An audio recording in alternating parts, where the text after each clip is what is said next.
Yeah, and I think that what we tried to do is to encourage other groups, other disorders, communities to do something similar.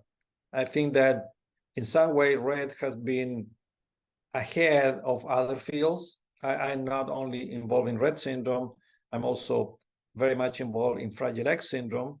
These are the two main disorders, as well as in autism in general, and other disorders like Phelan-McDermott syndrome and so on, Down syndrome also.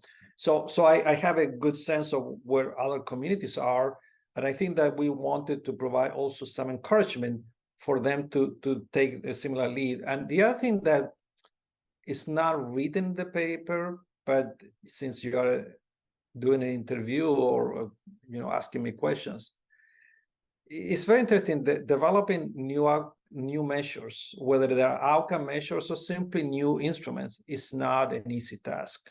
The easy thing is to take something and to improve it, particularly by eliminating what is not good or not so valuable. That's the easy thing to do, sort of do surgery.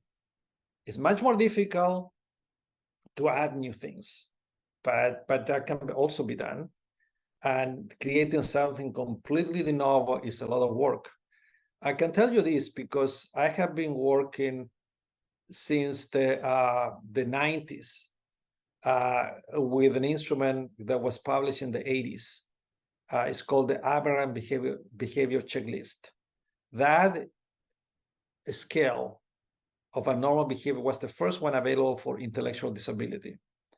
And people have commented positively and negatively about the measure over the years, but it's the instrument that people love to hate, but nobody has come up with an alternative. So it was published in 1985. So it's a long time ago.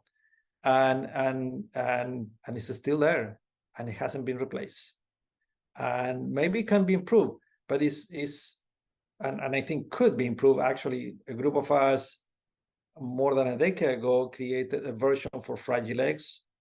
We reorganized it, we eliminated 3 items, and it's something more meaningful to Fragile X syndrome. But still the basis is the same instrument. So when you have an instrument that works, I think that you had to think about how can you take advantage of that creative moment that someone, maybe by sheer force and luck, got something going. Take advantage of that, try to use it, try to learn about it, try to improve it. Maybe you will develop something new, but developing something new is going to be difficult always.